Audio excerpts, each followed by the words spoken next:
남자는 여자에게 무조건 마음이 있으면 헷갈리게 하지 않는다. 또 라고 말을 하는 그런 정설처럼 떠도는 말이 있잖아요. 하지만 어디까지나 저는 이건 본인 중심적인 생각일 뿐이지 자기가 헷갈린다고 남자의 마음이 없다 라고 일반화를 시킨 거는 저는 분명 무리가 있다고 봐요. 그래서 오늘 영상은 남자가 관심이 있다면 무조건 달라지는 행동들 중에 아주 디테일한 부분들을 말씀을 드릴 거예요. 그것도 딱 연락 하나만을 가지고요. 이번 콘텐츠는 제가 2편으로 구성을 할 계획인데 첫 번째는 연락편, 그리고 두 번째는 만났을 때 행동편으로 이야기를 할 거예요. 그저 오늘은 카톡 대화를 통해서 마음이 있다면 무조건 달라질 수밖에 없는 그 행동들 12가지를 말씀을 드릴게요. 자, 첫 번째로 이야기를 하고 싶은 건 텍스트에서 감정이 드러난다라는 거예요. 일단 우리가 감정들을 한번 생각해 봤으면 좋겠어요. 우리의 감정을 표현하는 수단이라는 것들은 굉장히 다양한 게 있어요. 우리가 이렇게 자주 보이는 어떤 표정들, 아니면 이런 제스처, 아니면은 눈에 깜빡이는 이런 눈빛, 아니면 어떤 우리의 목소리의 톤, 사람들을 봤을 때 느껴지는 그런 많은 것들을 통해서 우리는 타인의 감정을 느낄 수 있단 말이죠. 하지만 우리가 카톡으로 나누는 그 대화에서는 일단 기본적으로 감정이라는 게 느껴지기 어려워요. 하지만 텍스트에서 감정이 전달된다면 그것만큼 또 확실한 호감 시그널이 있을 수 없다라고 저는 말씀을 드리고 싶어요. 구체적으로 예를 들어보면은 크게 3가지 정도가 있을 것 같아요. 첫 번째는 그 사람이 자주 쓰는 미사여구 같은 것들, 뭐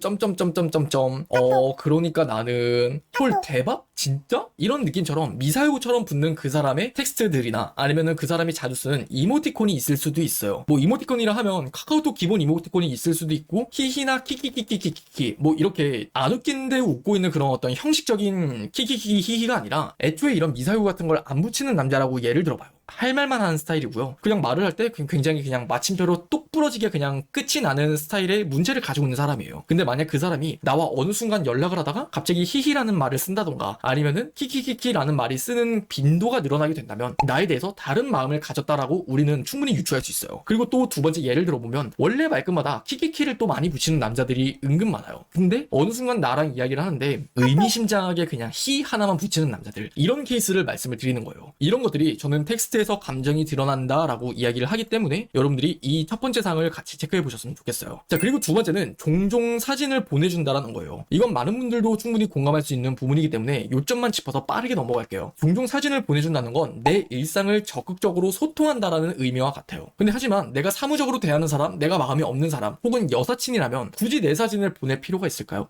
그 다음 세 번째, 물음표 개수가 많다라는 거예요. 누구나 마음이 있는 상대방에게는 궁금증이 많아질 수밖에 없고 그 사람의 일상에 관심이 많이 갈 수밖에 없어요. 그래서 오늘은 뭐 했어? 오늘 점심은 뭐 먹어? 오늘 자기 전에는 뭐 어떤 책 읽어? 오늘은 몇 시에 잘 거야? 뭐 이런 식으로 물음표의 개수가 많아진다면 그것도 당연히 호감에 대한 시그널로 볼 수 있어요. 자, 그 다음 다섯 번째는 내 말에 귀를 기울이면서 대답을 진짜 잘해준다라는 거예요. 물음표 개수가 많지 않다 하더라도 이 부분에서 우리가 좀 더 깊게 생각을 해봐야 되는 게 남자에 따른 성격이라는 것들을 좀 더 생각을 해보자는 거죠. 정말 적극적인 남자고 외향적인 남자라면 당연히 마음이 있으면 질문도 많아질 거고 그러니까 우리가 파악하는 게 쉬워질 거예요. 하지만 우리가 정말 문제를 겪는 부분이 뭐냐면 그 남자가 좀 더 내성적인 사람이고 표현이 서툰 사람이라면 이라는 거죠. 하지만 내성적인 사람이라 하더라도 아무리 서툰 사람이라 하더라도 듣는 데에는 그 사람도 익숙해져 있어요. 그리고 누구나가 자기 자신이 마음에 있는 여자라면 자기 자신이 집중을 할 수밖에 없다는 거죠. 그리고 집중을 하는 그 모습들이 내 말에 귀 기울이면서 대답을 진짜 잘해준다라는 어떤 하나의 사실로 확인할 수 있는 거예요. 자, 그 다음 다섯 번째는 자정이 넘는 시간까지 연락이 이어진다는 거예요. 우리가 정확히 만난다라는 어떤 결정된 사이가 아닌 이상 되게 애매한 사이에서는 당연히 어떤 한 여자의 생활 패턴과 B라는 남자의 생활 패턴이 존재할 수밖에 없어요. 그렇기 때문에 뭐 예를 들어서 남자 같은 경우에는 기존에는 그냥 뭐 한 11시면은 보통 이 사람은 잠드는 거라면, 근데 이 사람이 나랑 연락을 하면서 11시를 넘어서 11시 반까지 연락을 하고 뭐 12시까지 카톡을 하고 12시 반까지 카톡을 한다. 근데 그게 단 한 번으로 끝나는 게 아니라 뭐 정말 일주일에 한 두세 번 정도 연락이 자정이 넘는 시간까지 이어진다. 그것들은 분명 나에게 남다른 감정을 가지고 있을 가능성을 충분히 우리는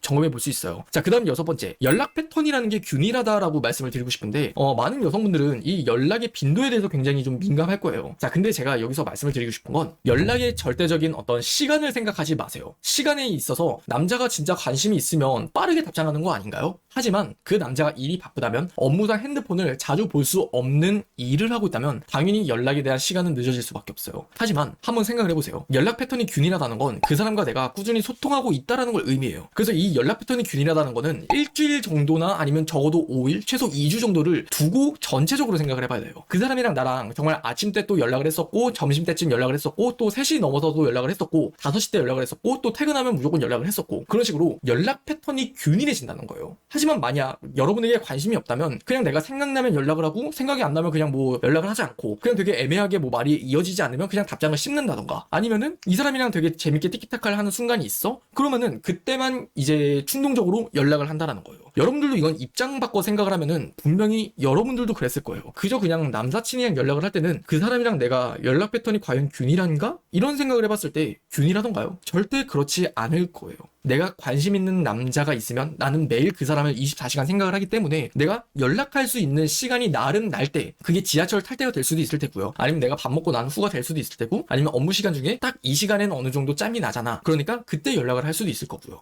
자, 그 다음에 7번째는 연락할 때 코드 혼선이 오는 경우가 종종 생긴다라는 거예요. 우리가 당연히 대화를 많이 하다 보면은 그런 경우 있어요. 이 사람이랑 나랑 일이 사라지지 않는 상태에서 막 이야기를 하는 거예요. 근데 서로가 대화가 티키타카 오가는 게 아니라 나는 그 사람한테 엄청 막 이러저런 저런 이야기를 하고, 그 사람도 나한테 이런저런 이야기를 하면서 서로가 내가 이 이야기에 대답을 해야 되나? 아니면 저 이야기에 대답을 해야 되나? 그렇게 혼란이 오는 경우가 있어요. 어떤 경우인지 여러분들 썸을 타보신 분이라면 다 인정을 할 거예요. 8번째로 말씀을 드리고 싶은 건 텍스트 미러링이라는 거예요. 우리가 마음에 있는 사람한테 우린 무의식적으로 그 사람의 행동을 따라하게 되어 있는 게 인간의 습성이에요. 이건 어떤 하나의 무리 본능이라고 이해를 하시면 되는데, 그래서 그 사람이 나와 연락을 하는 처음의 순간과 그리고 계속해서 연락을 해온 혹은 뭐 2주, 3주, 한 달 뒤의 순간들을 봤을 때 왠지 모르게 이 사람 내 말투를 따라하는 것 같은데? 예를 들어서 그런 게 있어요. 저 같은 경우에는 항상 붙이는 어떤 연락의 패턴? 이걸 쌍따옴표라고 그러나요? 쌍따옴표하고 이런 괄호 넣어서 웃음 표시를 하는 그 이모티콘을 쓰는 게 있어요. 그것들이 내가 연락하는 사람이 나를 따라하면서 그것들을 이 사람이 하게 된다? 그러면 이 사람은 나한테 좋은 감정을 가지고 있을 가능성이 매우 높아요. 자, 그리고 11번째. 기프티콘이나 선물, 뭐 비타 500 같은 이런 소소한 이벤트가 있다. 근데 또 소소한 이벤트가 있다고 해서 이거 넣어주려고 샀어, 이러면서 주지 않아요, 절대. 여러분들이 지금 일단 적어도 이 영상을 보고 있다는 것 자체가 애매하다는 거잖아요. 그렇기 때문에 남자도 마음을 표현하고 싶지만 그것들을 들키고 싶지 않아서 되게 애매하게 이야기를 할 거예요. 나 이거 기프티콘 선물 받았는데 그냥 뭐 줄 사람 없어가지고 그냥 너 이거 먹을래? 하면서 그냥 무심하게 사진을 딱 캡처본을 찍어서 보내준다던가, 아니면은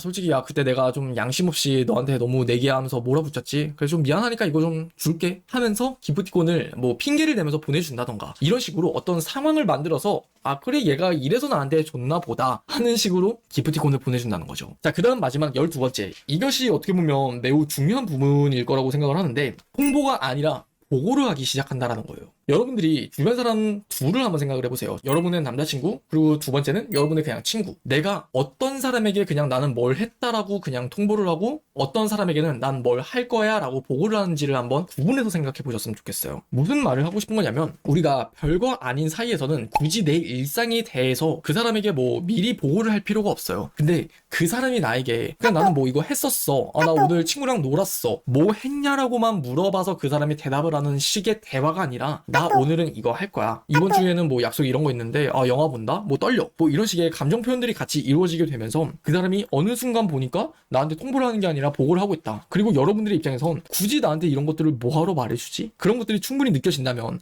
이 사람은 나에게 어느 정도 마음이 있구나를 충분히 유추할 수 있어요. 그렇기 때문에 여러분들이 일단 베이직하게 연락에서는 이 12가지의 척도를 중심으로 몇 가지나 해당되는지를 한번 체크를 해보세요. 그리고 체크가 많이 되면 될수록 그 사람은 나에게 마음이 있는 거다, 이렇게 생각해 보시길 바래요.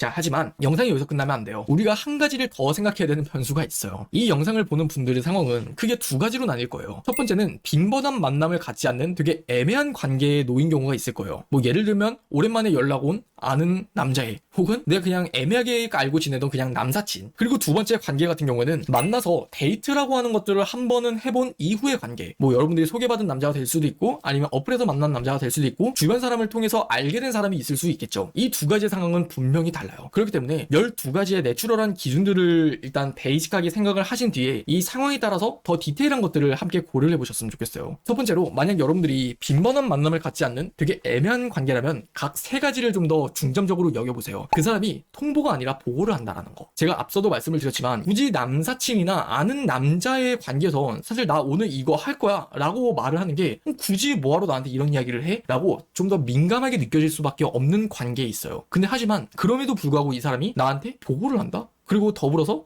이 사람이 나한테 사진까지 찍어 보내준다? 이건 정말 빼박이에요. 자, 그리고 두 번째, 전화하는 시간이나 빈도가 많아진다는 거예요. 과연 그 사람이랑 내가 연락하는 그 순간이 빈도가 얼마나 됐는지를 한번 생각을 해보세요. 그 사람이랑 내가 정말 하루 종일 연락을 하면서 종종 전화도 하는 사이다. 근데 표면상으로는 진짜 그 누구도 말을 안 하고 전화는 자주 한다? 그 사람은 나한테 마음을 숨기고 있을 가능성이 매우 높아요. 그리고 이런 남자들이 흔하게 자주 하는 말, 이건 진짜 제 데이터베이스인데, 우리 그냥 심심한데 전화 할래? 이거 진짜 빼박이에요. 자, 하지만 여기서 여러분들은 그래도 좀 더 착각은 하지 않았으면 좋겠는 게, 이성적인 마음을 가지고 있다는 거라고 해서 나와 무조건 사귀고 싶다라는 건 또 별개의 영역이에요. 이 사람이 그럼 나와 사귀고 싶은 마음이 있는 걸까? 그거는 좀 더 남자의 마음이 복잡해요. 그래서 다른 영상들을 좀 보셨으면 좋겠고, 아무튼 포인트만 기억을 하세요. 자, 그 다음 세 번째, 주변에 내 이야기를 했다는 이야기가 들린다. 이거 감 오세요? 나 오늘 친구 만났는데 어떻게 하다 보니까 사실 너 얘기가 나왔다? 이거 빼박이라는 거예요. 사실 그런 이야기를 굳이 할 필요가 없어요. 내가 그냥 여사친이고 그냥 아는 여자이다? 절대 안 해요, 남자들. 자, 그 다음에 이제 굵직한 뼈대 두 번째로, 좀 더 만나서 데이트라고 하는 것들을 한 번이라도 경험을 해본 이후의 관계라면 다시 3가지를 좀 중점적으로 생각을 하세요. 첫 번째, 하루 종일 감정선이 쭉 이어진다. 앞서 말씀을 드렸듯이 이 연락이라는 거에 있어서 패턴이 균일해진다고 이야기를 했었던 것과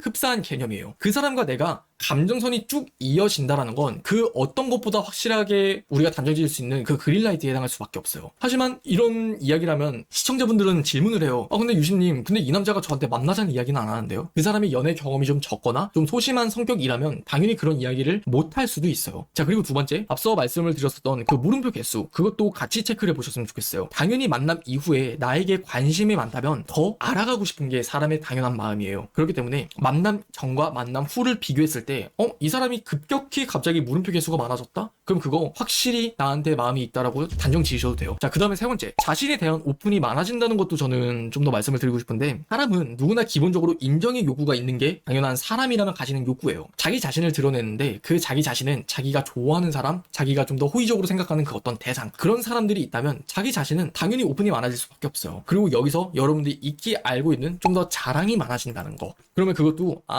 이 사람이 나한테 정말 마음이 있구나, 그것들을 확실히 단정 지을 수 있는 표본이 되는 거예요. 그래서 뭐 여러분들의 상황에 따라 다르겠지만 최소 이 15가지 정도, 이런 것들만 여러분들이 하나하나씩 일목요연하게 고민하고 따져보고 체크를 해본다면 그 사람은 나한테 마음이 있구나 없구나, 그것들은 100% 제가 갈린다고 장담할게요.